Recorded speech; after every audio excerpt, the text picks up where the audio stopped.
What's up, everybody? Welcome in. It is Iowa Primetime live on, not quite a game week for Iowa, but it's a game week in college football, baby. We got football at the end of this week. We've got Farmageddon at the end of this week, the Kansas Jayhawks versus Fresno State at the end of this week. So we have real life football, and it matters at week's end. We are your hosts right here, Iowa Primetime Live, Iowa at the voice of college football. Good evening, everyone. Happy to have you alongside. I'm Josh Elmer. He is Zach Heine. We are one half of the HawkeyesWire.com team, and of course, we're the whole Iowa Primetime Live team right here, Iowa at the voice of college football. Zach, good evening, my friend. How are you? I'm doing great, Josh. It's not like the NFL, like preseason, football. You have to go through and watch 3 weeks of third and fourth stringers turning the ball over and playing sloppy in the first couple of weeks. Like college football, we jump right in. We get a top 25 matchup with Farmageddon. We get some other FBS teams in action as well. And it's just it's the appetizer. It's the preview to the show that we're going to get next week when Iowa takes on Albany, among other big matchups on the slate. But I'm super excited for actual college football to be back on the TV screen. I can't wait. Me too. It's so great. And if you've sat and you've written and fans, you've consumed every little think piece and projections or rankings that are out there, fortunately, we're getting close to putting the, projections. Okay, the college football playoff rankings, we'll go back and forth. We'll debate those all season long, but it will be steeped in real football. It'll be steeped in some type of facts we think in our minds, right? And that, my friend, is a beautiful thing. We don't have to sit here and wonder, well, maybe Iowa will do this, or maybe that Big Ten team will do that. No, we can actually react to real life football beginning on Saturday morning from Dublin, which is a beautiful thing. Yeah, I mean, it's a long off season every year. I know I just hopped on in the middle of June. It felt like, so much time spent writing about every single little tidbit and tabloid of news, every single crumb that we get in the off season we write about. So I can't imagine writing in a non-football season from January to now and trying to cover all that stuff. Obviously basketball helps, but it's just great to have actual games to be able to talk about and write about and break down instead of projections and predictions. Even though we love that stuff here, it'll be nice to actually be able to talk some ball actually on the field. Well, we've got a lot we can jump into tonight. We sort of teased the episode by saying, let's make some schedule predictions tonight. Let's put it in stone. Let's write. Let's broadcast those predictions tonight. And the Iowa schedule, of course, looks like this. So start your brains working on. I think Iowa's final schedule and record looks like this. Their record will be XYZ. You've seen all the different tweets out there. Iowa will win blank games. So this is your moment tonight to insert Iowa's going to finish XYZ. And we'll do that too. We'll play along with that here in a little bit. But of course, we've got some camp tidbits from Iowa's ongoing camp we need to break down. I guess this is kind of the final week, right, of camp. You close this week and it's on to Albany game prep and away we go. But okay, what do we hear out of Iowa camp? We can do some of that. Schedule predictions, Big Ten predictions from CBS. I guess speaking of signing it into law, writing it in stone, the CBS crew has kind of made their final Big Ten prediction, so we can share that with you tonight. And let's see. I thought Tyler Kluver shared an awesome topic, which we can maybe just dovetail right out of our schedule predictions into this. But I'm going to give proper credit where credit is due from the Washed Up Walk-Ons podcast and, of course, just his own social media fame. If you could pick one game that's not the Penn State game for Iowa to win this year, which one would you pick? I think that's a fun topic, Zach, that we should kick around a little bit tonight.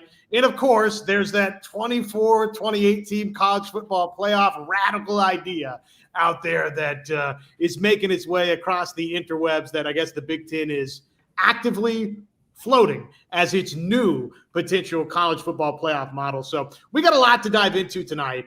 Let's start here.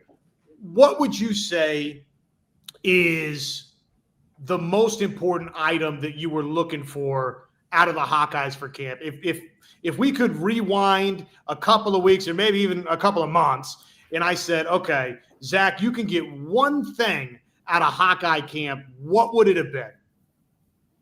I think for me, I mean, the obvious answer is the quarterback. Showing that he's capable of making big and explosive plays in the passing game. I think almost any Iowa fan would say that. But for the sake of changing things up a little bit and giving some other position groups some attention, for me, it's probably that left tackle spot.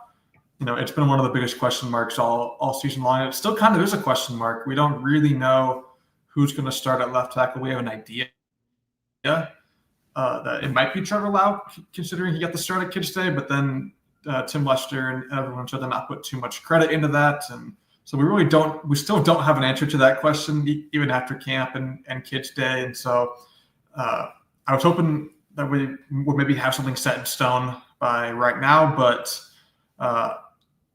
that's really the biggest thing that I wanted to find out from camp. And unfortunately, we don't have that yet. But I would say also a shout out to the secondary as well. Just wanting to see what Iowa had in that room. And we've heard some really good things about Colin Entringer, about Zach Lutmer, about TJ Hall as well. It seems like he's taken a really big step this year. And so I would say that's a really big positive development that I was kind of worried about heading into camp was how's that secondary going to look without Quinn Schulte, without Jamari Harris, without Sebastian Castro. And so it seems like things are trending in the right direction for that unit. And so I would say I'm pretty happy about that. But obviously it's the quarterback position and showing off those explosive plays, which we did get to see a little bit from Kids Day. And I think that is the slam dunk choice. If you only get one, it's okay, rewind that clock, put the sand back in the top of the hourglass, and it's Iowa by the end of camp feels better about its passing game. Not even just, I guess I'll go a little more macro than just saying Mark Gronowski, right? The passing game. If you can leave camp feeling like you've got the best throw game that you've had in more than half a decade, probably that's your largest goal that you're trying to get out of camp. So it sounds like Iowa has made some progress on that front. But you mentioned Trevor Lau, and the latest buzz intel that you're getting out of Iowa camp is that maybe he's separated a little bit at left tackle. So if indeed that's the case, that Trevor Lau has separated at left tackle, he's going to win that job, it sounds like. Does that make you feel good? Is that what you were hoping to hear at left tackle? I think I was keeping my options open. I wasn't necessarily sold on anyone. I didn't have a horse in the race per se. Jack Dotsler has had some more experience, but that doesn't necessarily mean that he's the best fit for that spot. Trevor Lau is someone who, a 3-star recruit a couple of years ago. He's a younger guy as well, someone that could really develop into that role at left tackle for the next couple of seasons. And so I didn't really have a horse in the race for that left tackle role. I was keeping it open, and I trust the coaching staff to put the best option out there at that spot. And if it's Trevor Lau, then it's Trevor Lau. And I think that Iowa fans should get behind that. I should get behind that choice. And then there's some options on the table. If Lau struggles, you can go to Dotsler. You can go to maybe a Kenyon Leonard if things get really, really drastic. But I think I trust George Barnett and that Iowa coaching staff to put the best combination of linemen out there. And if Lau could separate himself, that's great. But I found out a fun stat this morning when I was doing my Sam Phillips story for Hawkeye Wire about the Iowa passing game, that they haven't passed. They haven't averaged more than 200 passing yards per game in a season since 2019, which is just wild to think about. That it's been 5 seasons that Iowa has gone without averaging more than 200 passing yards per game, which for many programs and many teams nationwide is just a standard benchmark. If you don't pass for 200 yards in a game, it's like, what the heck happened? Something's gone drastically wrong. And Iowa hasn't averaged that, over the past 5 years. So, I mean, obviously it's that passing game that it needs to see improvement. At the bare minimum, it has to go over 200 passing yards a game.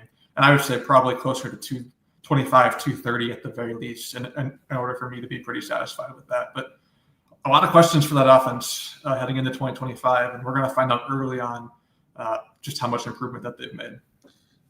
Sounds like, and I'm not shocked to hear this, but Mark Gronowski getting sharper as we go throughout camp, which that's, Zach, what we've been saying is probably the Kids Day at Kinnick scrimmage, that open practice, there was going to be some rust. Your coach came right out, your head coach, not even your offensive coordinator. Kirk Ferentz came out and told you, hey, he was rusty to start this thing. And Tim Lester, before Kids Day, said he was 6 of 9 passing his first day of practice, and there wasn't a football that touched the ground, which you could do the math on that. That means that 3 wound up in the opposing jersey. So 3 wound up where they weren't supposed to go. So that is not shocking that it maybe at times was a little rocky, and I think we got a glimpse of that from Kids Day at Kinnick, but it sounds like it's starting to tighten up, to sharpen up, which is what we're hoping for with Mark Gronowski. Yeah, I mean, if you can just take those steps forward, every single practice, every single time that you're out there with the guys, like that's really the most important thing for Gronowski. And he's not going to be a finished product when Iowa takes the field in 12 days against Albany. Like it's going to take some time. I think we probably won't see Gronowski at his best until about hopefully by week 5 when Indiana rolls into town. I think that's ideally when you want to see that offense really kick things into gear. Probably week 4 against Rutgers, though, would be more ideal. But I think having the expectations in check that he's going to struggle a little bit, probably in that Albany game, although the final stats should look good in that, and especially during that Iowa State game.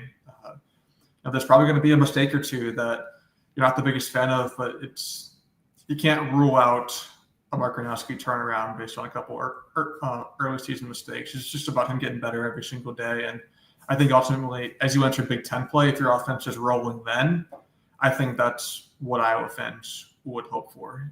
If you don't want to peak too soon. If I tell you tonight that TJ Hall, Deshaun Lee are your 2 starting cornerbacks, that was a big competition.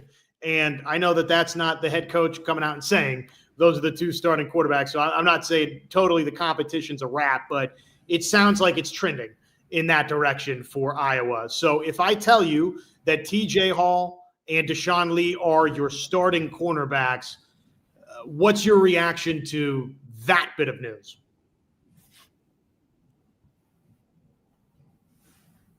Can you repeat that question, Josh? You're kind of cutting in and out there. So I caught TJ Hall, your reaction to that news. My apologies, and please let me know if my internet connection is good. You're good. Yeah. If I tell you tonight that one of the big competitions that you had going in was cornerback, what's going to happen there? If I tell you that it's trending, that TJ Hall and Deshaun Lee are going to win those jobs, which it sounds like it's starting to trend that direction, what reaction do you have to that?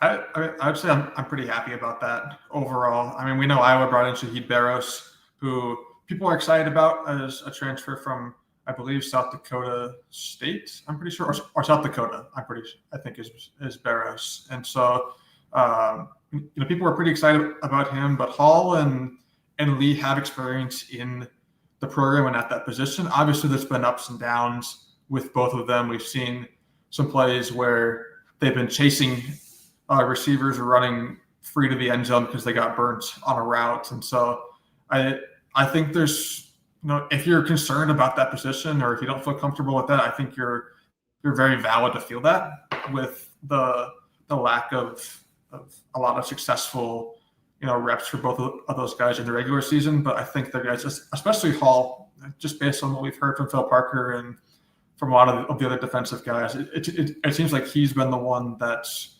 really, taken that stardom leap this offseason. And so I think I feel comfortable about him, and also having that depth in the room too. So, if Lee struggles, we can go to Barros or we can go to Watson maybe out there. And Like there's options in that room. It's not, in previous years, Cooper DeJean goes down and all of a sudden you're throwing out guys that really have no business being on a Big Ten football field. I think there's a lot of depth in that room this year, and so I'm curious. I think curious is probably the best word I can use to describe that room. I want to see what they can do. I want to see how Hall looks, and Deshaun Lee can prove a lot of Iowa fans wrong who maybe think that he's not fit for that position. So I think curious is probably the best word I would use to describe that room in 2025. Yeah, and anxious. I think anxious is a fair word. Uncertain about what you're going to get, I think is a fair word. I'm optimistic. I'm excited.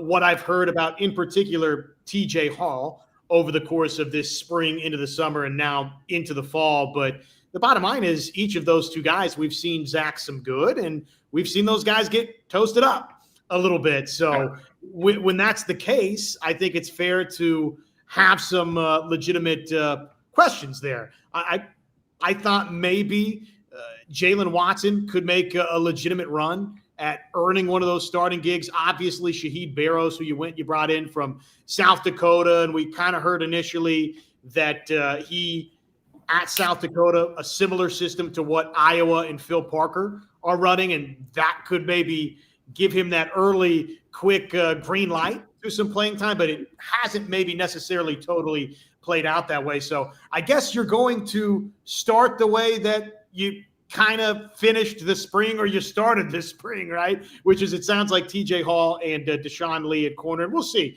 I still anticipate that Shaheed Barrows will play plenty. And Jalen Watson, you're hearing that he's somebody that can kind of get mixed and matched around, that maybe he'll be an option for Iowa at cash at times, though I think Lutmer certainly is a big-time playmaker for the Hawkeyes at cash. That's been one of the items we've kind of heard throughout camp. One other little bit, or a couple here for you. This will not be shocking, but Cohen Intringer, I think, has been very, very impressive. And Zach, he, to me, looks like somebody that could be in line to be the next Hawkeye superstar in the defensive backfield. Just some of the plays that he was making over the course of the open practice in the spring, and of course Kids Day, and all the different things that you're hearing about Cohen Intringer. So I think that that's not shocking to hear that. The other item, I guess, Seth Anderson has been playing much quicker, much faster. That is positive, and I think we saw that at Kids Day, the way that he was running around. He looks like somebody. We got to see it. In games that matter, I got to see it on Saturday with Seth Anderson, but he looks like somebody that is primed to take and have that senior finish. Yeah, and it's been kind of a long time coming for Seth Anderson. This is going to be his third year in the program after transferring over. He was, someone when he came over as a sophomore that people expected to kind of, jumpstart an offense that was coming off a really terrible year, one of the worst in this past half decade. And, it really hasn't quite come to fruition for Seth Anderson. He's dealt with some injuries. That's, been a problem. He's obviously, dealt with some bad quarterback play. He was there the last year that Brian Ferentz was in charge as the OC. And so, there were a lot of issues with that year. And so it's not all his fault. I think he's someone who's going to benefit a lot from another year with Tim Lester and a year with Mark Gronowski now in charge, and a year with some other wide receiver weapons out there now in Gill and Vanderzee, I think will help Anderson potentially get a better chance to be open. But ultimately, I know I said it on the show and to you, Josh, but it really comes down to that, what do we see in season with Seth Anderson? We've heard a lot of good things in the offseason in years past, and there's been a lot of hype, and then things haven't quite come to fruition. Again, not all his fault. There's been a lot of extenuating circumstances with that Iowa offense the last couple of years where no one's really had, and in terms of the wide receiver room, no one's really had a great performance over the last 5 years. And so I'm hoping that it translates into regular season games for Anderson, but I'm kind of in a wait and see approach as we get into actual games. I don't think that's unfair on that front either. Okay, so here's what I want to do next. We said, what's Iowa's what's their record going to be at the end of the regular season? Let's do that next. But before that as well, I want to play catch up on some of the comments, some of the remarks from you. We love you guys filling up the chat. Love that you're hanging out with us tonight on Iowa Primetime Live, Iowa at the voice of college football. He is Zach Heine. I'm Josh Helmer. You can follow our written work as well, HawkeyesWire.com. Quick message, and then we're back to try and share some regular season record predictions with you on the other side. You can make a difference here at the Voice of College Football. Use the Amazon link. Financially contribute to the Voice of College Football without spending a penny. Same shopping experience. It's easy. Go to any video on any channel. Go to the description section and grab the link right next to the capital letters that say Amazon. Use that link, and Amazon will instantaneously convert to your account, settings, history, everything intact, just like whatever link you use right now. No difference.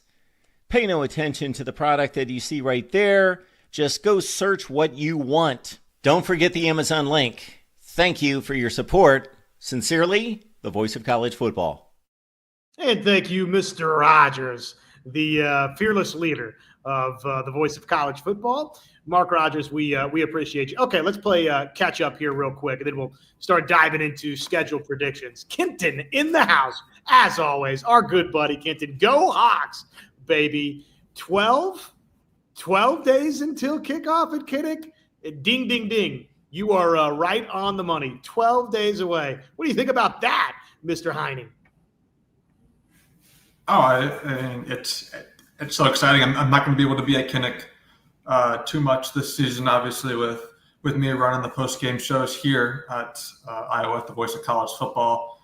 So make sure, whether you're at the game or watching from home, you tune in afterwards to check out me and maybe Josh as well if he wants to hop on for those Iowa football post-game shows. I've heard that they're always a blast. I've been able to tune into a few, so it'll be fun. But there's nothing better than football at Kinnick.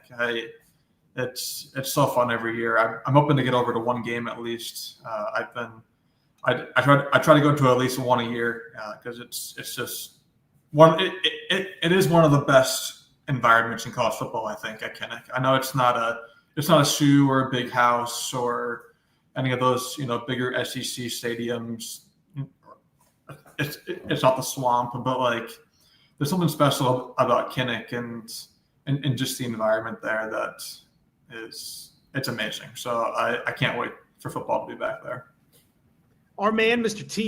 Taylor Hink in the house. I think it's going to be Trevor Lauk. If you missed it, when you anywhere you consume your podcast, you can catch Iowa Primetime Live, favorite audio platform, Apple, Spotify, Amazon, iHeart, or just go and watch the replay right here on YouTube. We broke down some of the camp rumblings that we're hearing, and Trevor Lauk, it sounds like, has separated at left tackle. So if you wondered who's going to win that job, okay, there's been no official announcement or depth chart, but it's sounding like it's headed that direction with Trevor Lauk.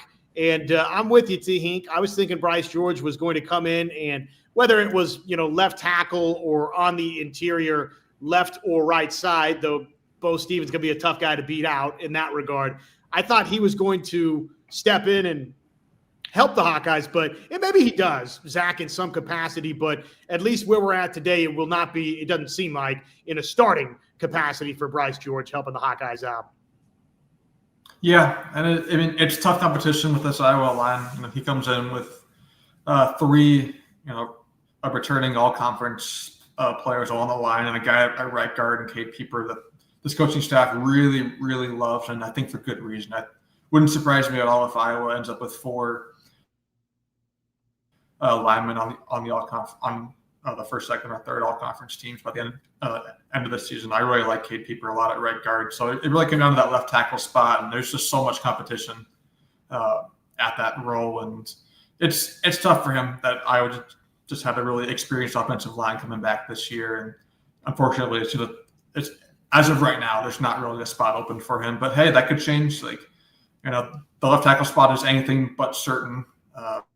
And it only takes one or two bad performances from a Lauk or a Doechler for that door to open up potentially for someone new to come in. So I wouldn't rule anything out just yet, but a tough situation for him for sure. Yeah, and that's a good point. Is look, guys are in there banging around play after play, and you can never have too much depth. So don't write the full story on Bryce George or anybody that doesn't win a position battle. We were talking about T.J. Hall and Deshaun Lee. Sounds like that probably is your starting Iowa cornerback combination. And T. Hink says, nope, don't feel comfortable. Don't feel comfortable. CJ is in the house. They need to put up 55 plus on Albany for offensive reps. I mean, that's how about for defensive reps, right? I mean, just all across the board, you want to run it up. That way you can get all those different bodies in there before you make the short trip on over to Ames. Yeah, I mean, I 55 plus is a high bar to ask. I mean, it is an FCS school. Iowa should do. Like you would think they'd be able to do that, but that's not really Kirk Ferentz's MO to kind of run up the score. And like, I would assume by middle to end of the third quarter, we're not going to see Iowa passing very much because they're going to try and run the clock out and run the ball. And so I don't know if 55 plus is the most realistic. I hope so. I would love to see Iowa put up 60, but I think as you mentioned, it's those reps that are the most important for both the offense and the defense, just going out there and getting some guys in to play an actual football game. Yes, it's an FCS school, but yes, it's still an actual experience in a game that matters for a lot of these guys. And it's those reps and experience that'll really pay off as we get into Big Ten play. And you have an injury at a key position, and you need someone to step up, and they've gotten some time against Albany and against UMass that. It's those reps that are going to be a lot better than having no reps at all. And all of a sudden, they're being thrown into a tough spot. I hated D-Rock Irish jumping in, letting us know. I saw this note.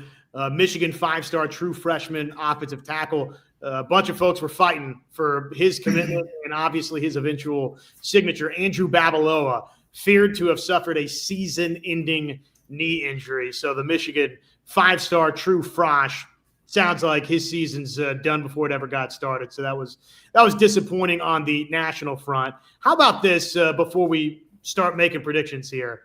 How much better do you think Iowa, its coaching staff is just kind of collectively across the board? T. Hink says, I really like the addition of Warren Ruggiero. Having him scout the week before should be really helpful. I noticed last year Iowa was a better second half team thanks to Lester making second half adjustments.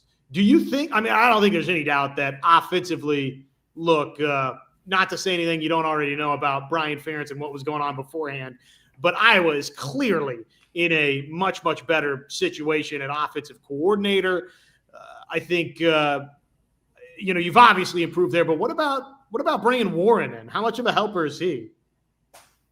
Yeah, I think it's big. Iowa's coaching staff is in a lot better spot right now than it was 2-3 years ago.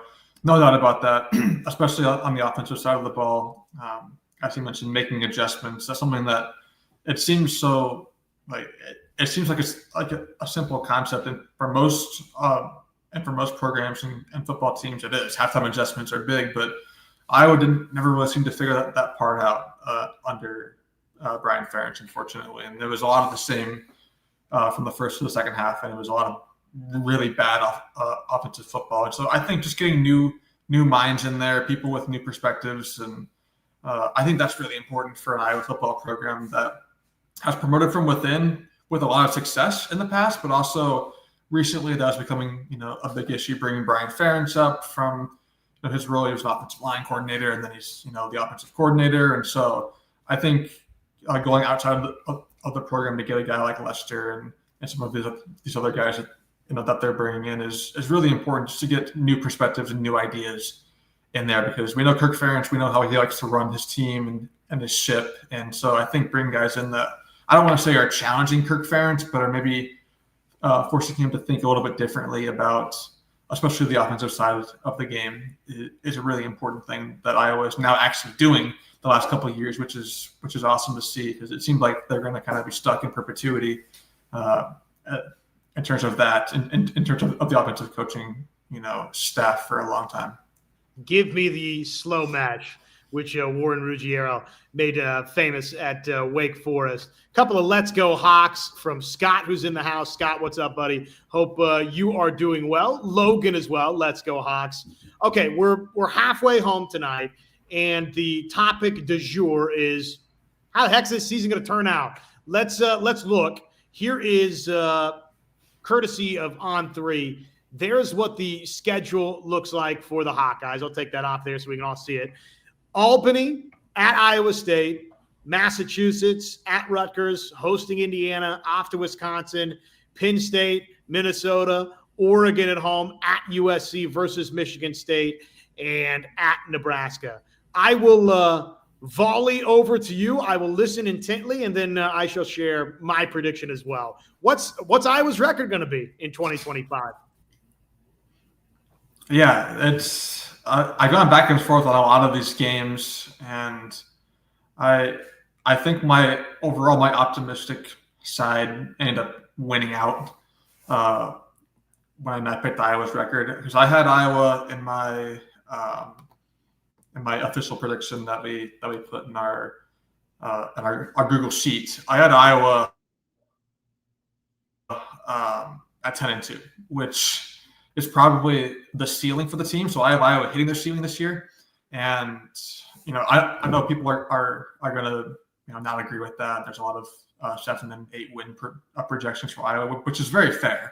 But I think 10 wins for Iowa is something that I could easily see them. Well, not easily, but I could see them accomplishing that this season, which would include a win at Iowa State in week 2. I think that's a game that could go either way.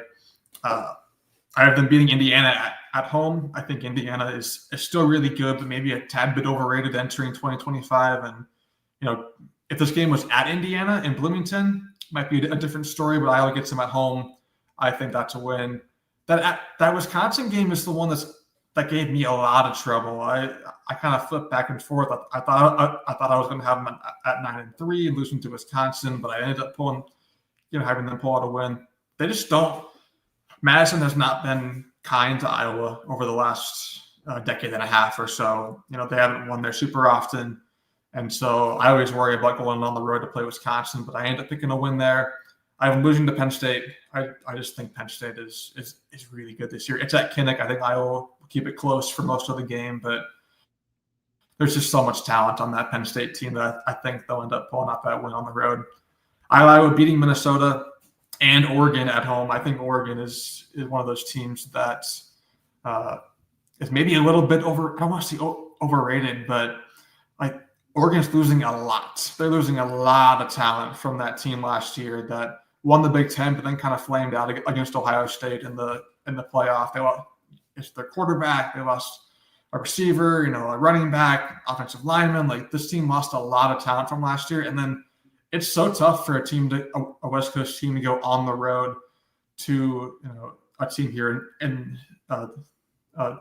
the CST time zone and win a game. We saw Oregon last year struggle at Wisconsin, and that was not a very good Wisconsin team last year, as we saw what Iowa did to them. And Oregon in November really had to claw and fight for that win. I think a road game for them at Iowa in November is just terrible timing for them. I think Iowa wins that game. And I have them losing at USC, unfortunately, for similar reasons. It's hard for a West Coast team to go east and win. It's hard for a team on the east to go west and win. We saw Iowa at UCLA last year just not play a very good brand of football and lose that game. And I don't think USC is going to be fantastic this year, but I think just going on the road to the West Coast is tough for Iowa. I'm losing that game, and then obviously beating Michigan State and Nebraska to end off the season at 10-2. I could easily see 9-3 though with a loss to Iowa State or Wisconsin. That wouldn't necessarily surprise me, but I'm going optimistic. 10-2 Iowa in 2025. That'd be a heck of a season. Everybody would have to be very, very happy about that. Well, okay, so take me back through just very quickly win-loss. Run it through one more time for me. Yep. I have them winning every game except for Penn State and USC in 2025. Gotcha. I'm similar. I'm similar. Albany obviously is a win. At Iowa State is toss it up game, and I think the Kansas State game this week is important for Iowa State. I think if they win that game, they've got a better chance of beating Iowa at home. Come in a little bit more confident.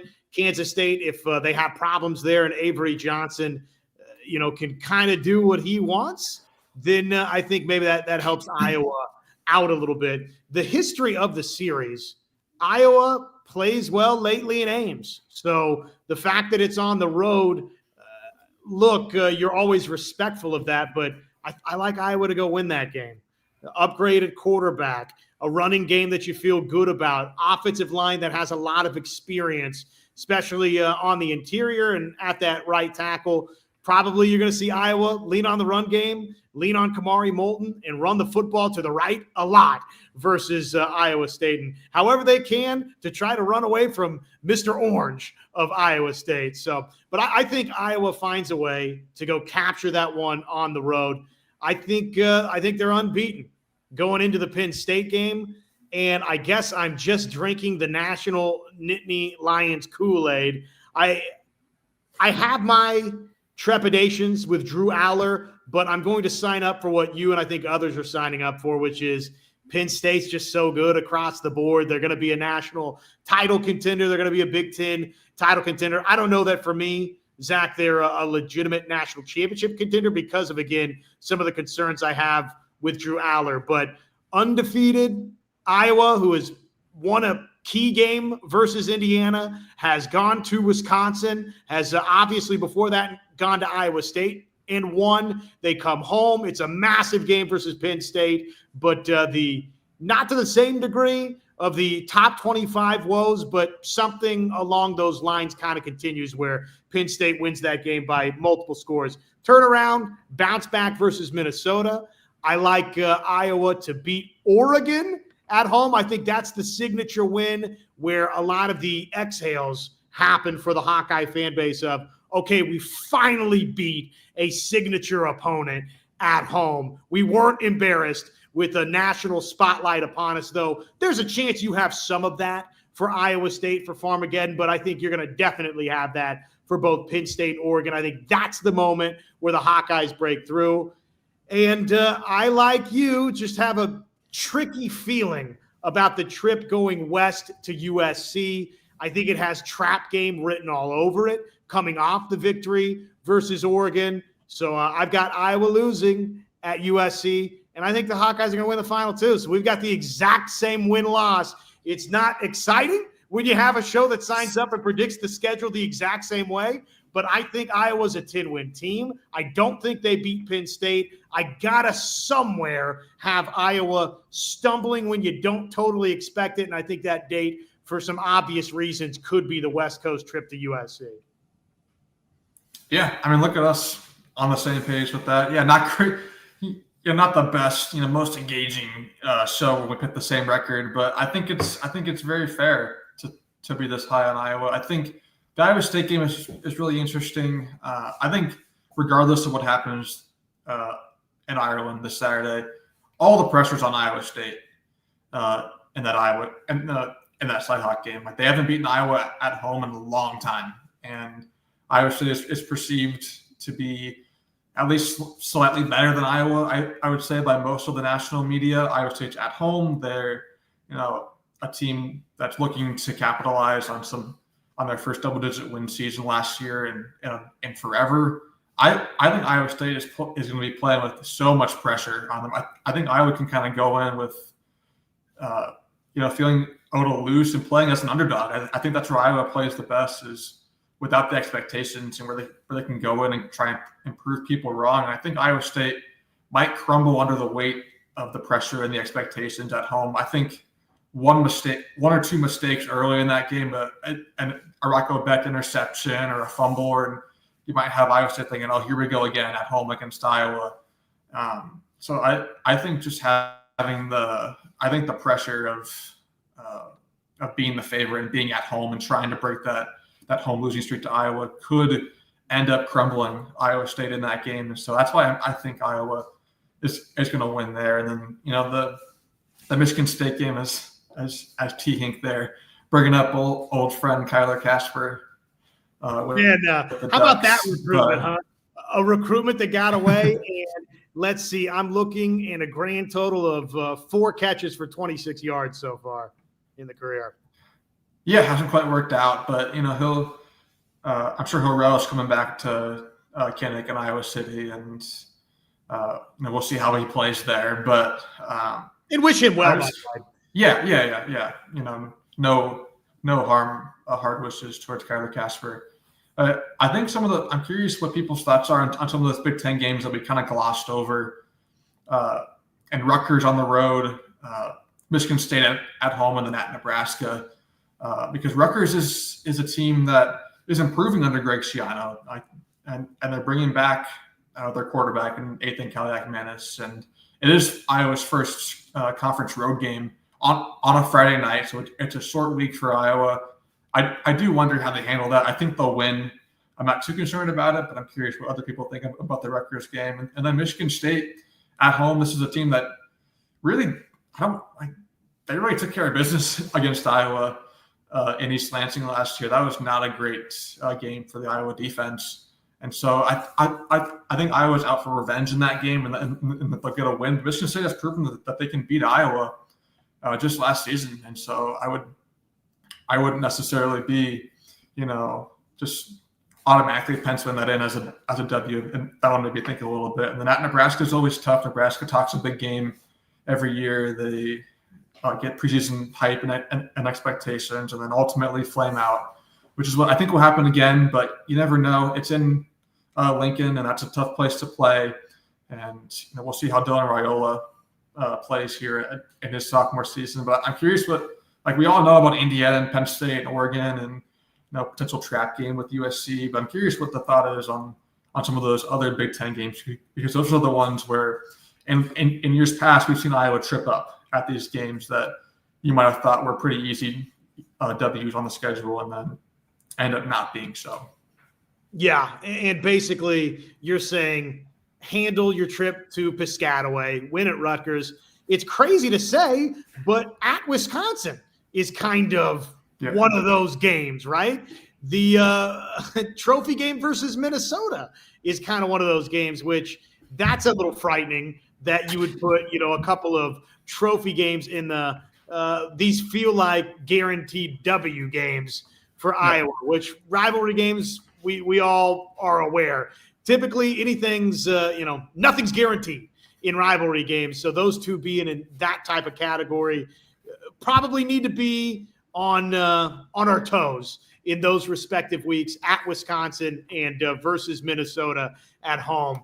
The Rutgers thing, Piscataway has, it's held a couple of wins for Iowa in its history so far. 16, you won there 14-7. And the 2022 game was one of the better performances actually of that season.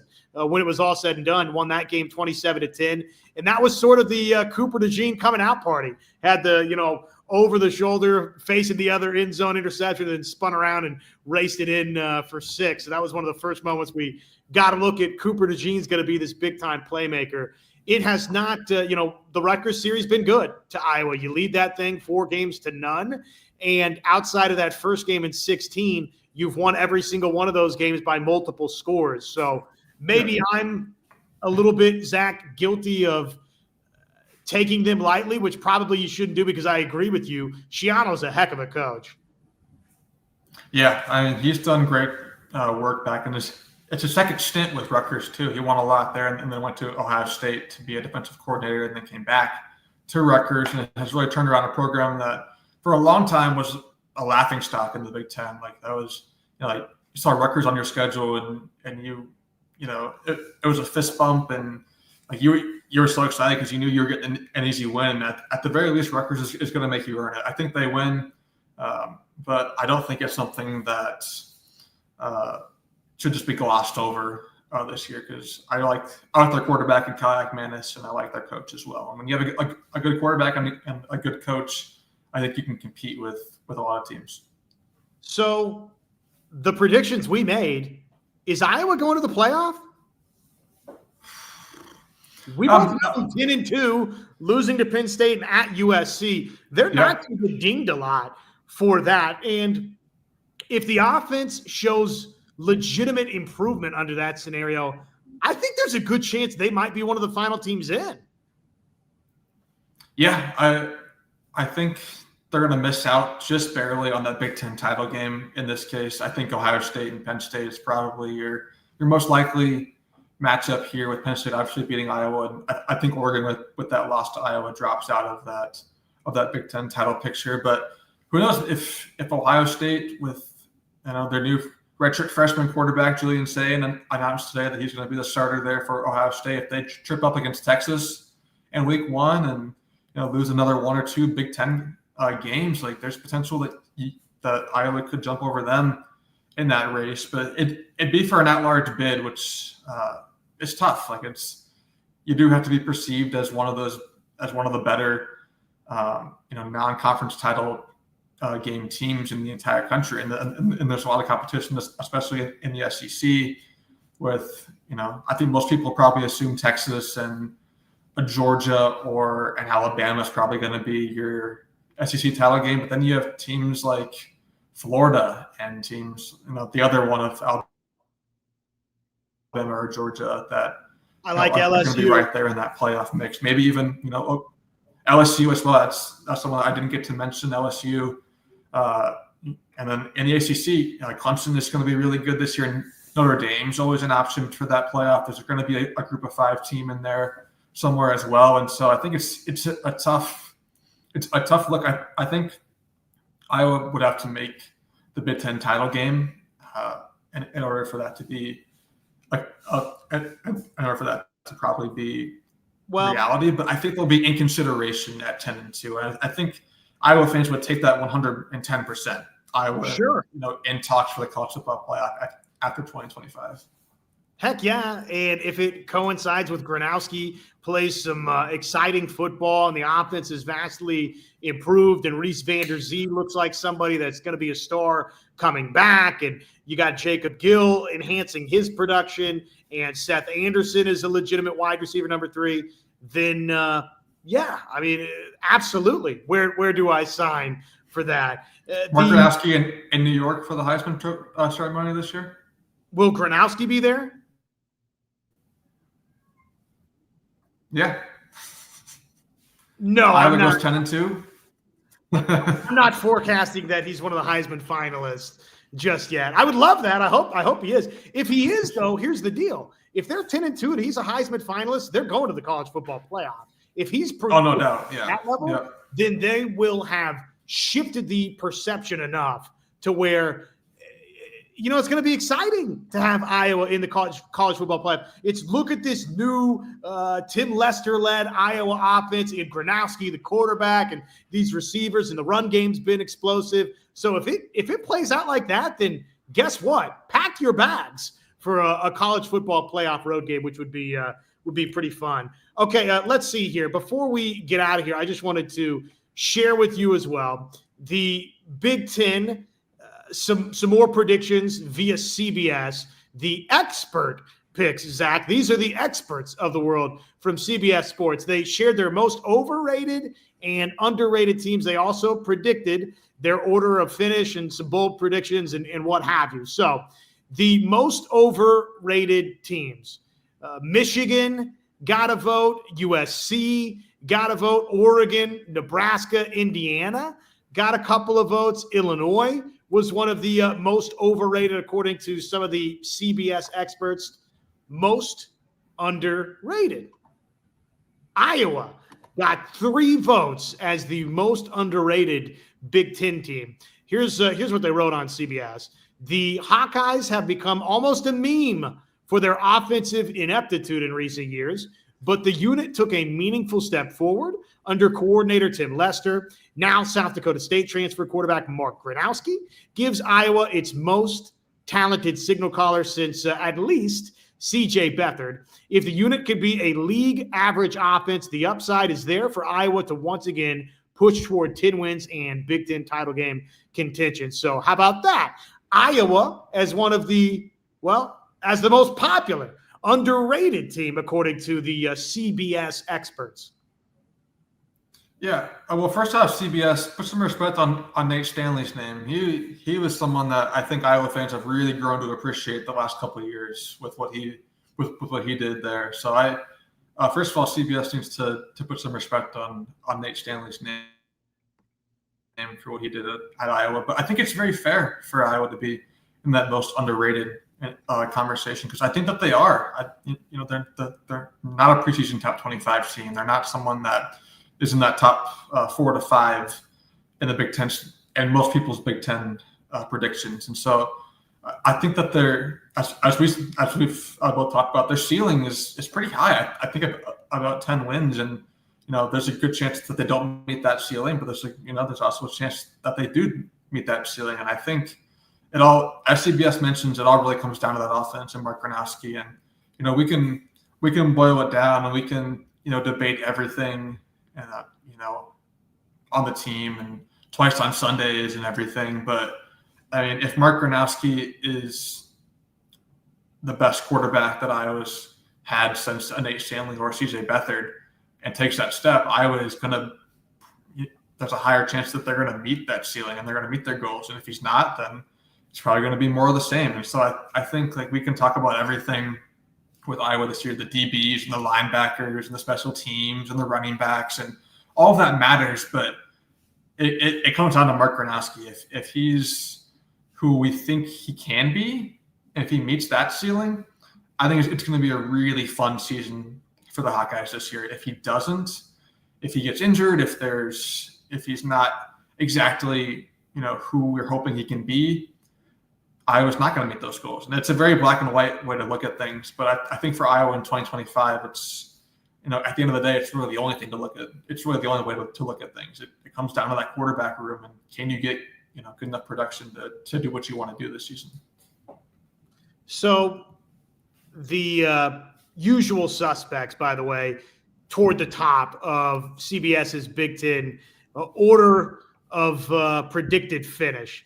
Ohio State, Penn State, Oregon, Michigan, seeing a lot of that in different orders. Let's see. Penn State was the most popular Big Ten champ. I'm looking at 5 from CBS picked Penn State, 3 picked Ohio State, and 1 writer picked Oregon, and a bunch of folks, picking Penn State second, Ohio State second. Oregon, Michigan, they were probably the most popular 3rd and 4th place finishers. The highest that Iowa, Zach, was predicted by the CBS experts was 5th. So you had 1 5th place finish selection for Iowa, 1 6th place finish, 3 folks that like Iowa to be the 7th place Big Ten finisher, 1 8th, 1 9th, and 2 writers picked the Hawkeyes to finish 10th. So I think that's kind of the national perspective this offseason, right, is we're not ready to say that we think Iowa is a Big Ten championship contender. We're not ready to say that we think Iowa's one of the worst teams in the league, right? We're not ready to say they're a bottom 3rd team in this league. We think they're going to be good. We're not ready to say that Iowa's going to be great. And, oh, by the way, there's still some pretty hefty variance between we think they're going to be good mixed in there as well. And I think that's reflected by the CBS writers, the variance from 5th to 10th. Yeah, I mean, it seems like CBS is kind of in the same boat as us, where it's a wait and see, approach with Iowa football this season.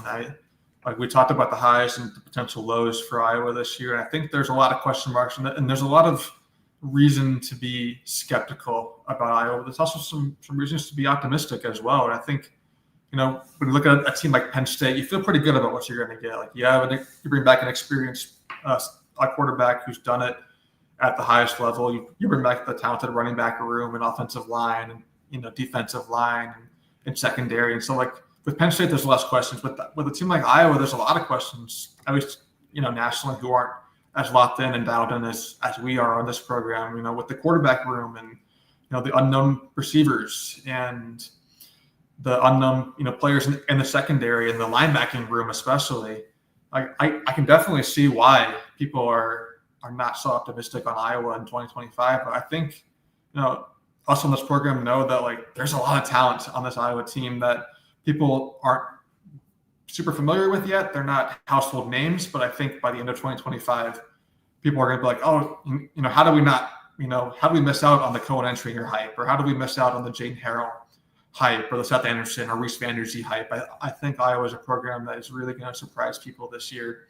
But I can totally see why they're not, a top 4, top 5 team in the Big Ten for most people preseason, because there are some big question marks out there that are very fair, and Iowa's going to have to answer here pretty soon. I am borrowing a great final question, but I've got a great final question for you here in mere moments. College football is even more exciting when you've got some action on the line, and the games are even better when you're cashing in. And the Voice of College Football is the place to be to get the greatest value. Start with my picks. 75% against the money line, 58% against the spread, and I've got a 40-plus year track record. 11-0 in the college football playoff for me last year against the money line, 8-3 against the spread. And I'm just the warm-up act. Steve Merrill of Wager Talk is our ace in the hole, show stopper. 7 years with the Voice of College Football, over 30 years in the industry. Steve gives us analysis on all the big games, but you can't miss Steve's weekly under-the-radar pick. 28-12 against the spread the last 3 years. You also get picks from some of our top analysts here at the Voice of College Football, including Corey Bratta, Matt Zemek, and Steve Dace. Check out those numbers. Become a YouTube or Patreon member for just $99 per month. Go to the main channel on YouTube, click join, and then select a betting tier. Do the same thing on Patreon. Make 2025 a winner now. Okay, a great final question for you. And again, I'm borrowing, admittedly, from Tyler here and the washed up walk-ons. So, Tyler, believe you me, I will give proper accreditation here. And I set this up poorly earlier in the program, by the way, because I only mentioned one of these two teams. You get to choose one guaranteed win for the Hawks this year. You can't choose Penn State or Oregon. Who are you locking in the Iowa W over? It's a great question. What do you think? It's Iowa State for me, and it's for a couple of reasons. First of all, it's that bragging rights in state is super important, but it's an early season road test for Iowa. They're not gonna have a chance to answer too many of those questions against Albany in week 1. It's going to be a tough game for them to go on the road there in week 2. And I think if you're going to have a chance, if you're going to have a game where you might slip up, it's going to be early season at Iowa State. I think a road win there is going to have you feeling really good entering Big Ten play. And so if I can lock in one win this season, it's probably Iowa State, but also a shout out to the Cheviotta and that USC game as well is one that really, really worries me. So, potentially that's also a great pick for a win, a guaranteed win to lock in. Yeah, it's easy to say Iowa State, and I think it's probably the right pick because of its spot on the schedule, and it could be historically it has been, right? Sort of the barometer of, okay, does this have the potential as a great Iowa season, or is this going to set up to be maybe a more deflating Iowa season? Not in every instance has that been the case, but typically that's been a nice little litmus test of that. If you lose the Iowa State game, those have kind of been the disappointing years. And if you win it, those have been the years that have coincided with, hey, this one turns out to be a great Hawkeye season. So that's an easy pick. It's on the road. It's a great pick. You can't go wrong there. I like either the Indiana game or the USC game, but for me, it's the USC game. It's on the road. It could be coming on the heels of a big-time home victory over Oregon, where all of a sudden, for the first time in a long time nationally, Zach, folks are saying some nice things about you. The folks out there impressed by what Gronowski and the Hawkeyes did offensively. Oh, my goodness. They just downed Oregon, who is a national contender.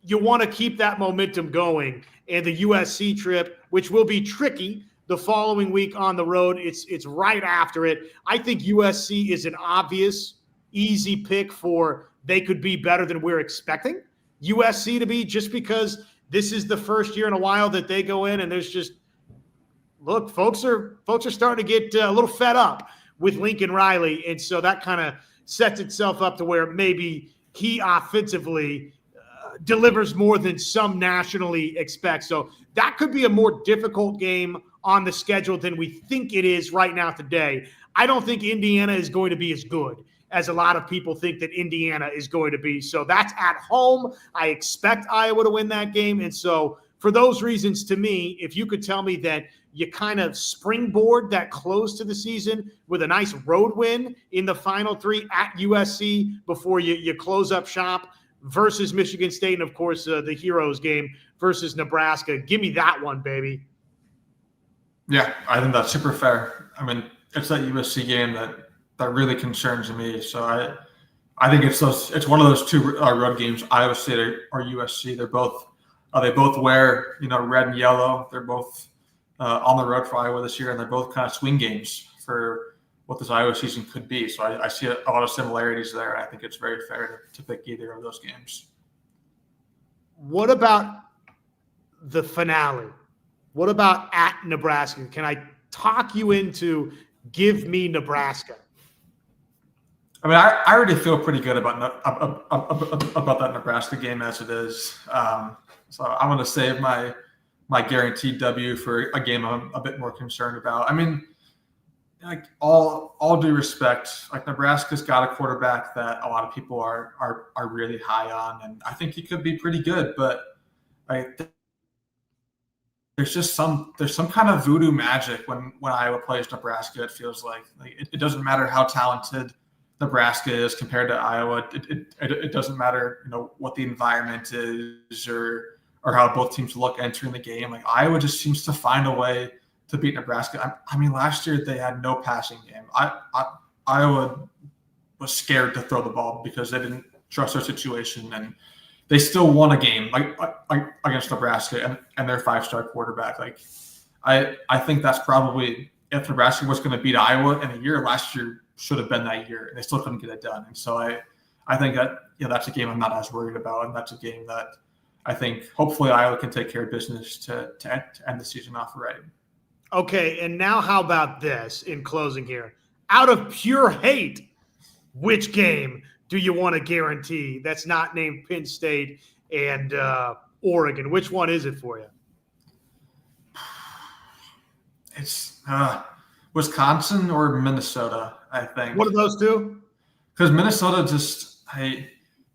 PJ Fleck just kind of irks me. Like I just kind of get the wrong vibes from the guy, and Minnesota talks about rowing the boat, and I think Iowa needs to get that bad stench out of their mouth from losing to Minnesota at home in the game. That there was a fair catch called, by the way, Minnesota fans.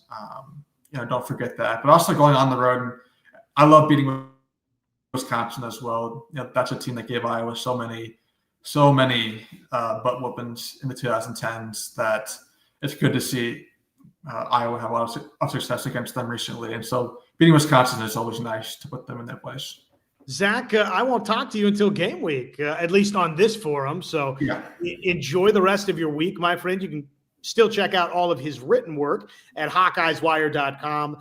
Little tease before we get out of here. Kevin Flaherty of the KC Sports Network, he will be joining me on Thursday night. He primarily covers the Kansas Jayhawks, but he has for years covered and had relationships with coaches in the state of Kansas. So he's very intimately covered high school recruiting in Kansas. So he knows K-State very well. He will certainly be able to share some thoughts on Thursday night, what he anticipates from that big week 0 showdown in Dublin, Iowa State, Kansas State. So we can have some fun with that. Kevin Flaherty of Kansas City Sports Network to talk Jayhawks, to talk Farmageddon, and to share kind of an outsider's perspective. Hey, what do you think about Iowa? What do you hear about Iowa on the recruiting front?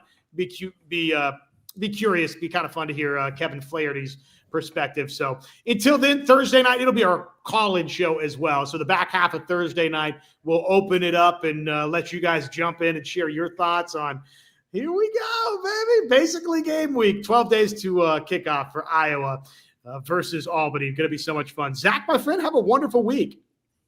Yeah, you too, Josh. And obviously go Hawks to everyone in the chat. It's almost game week.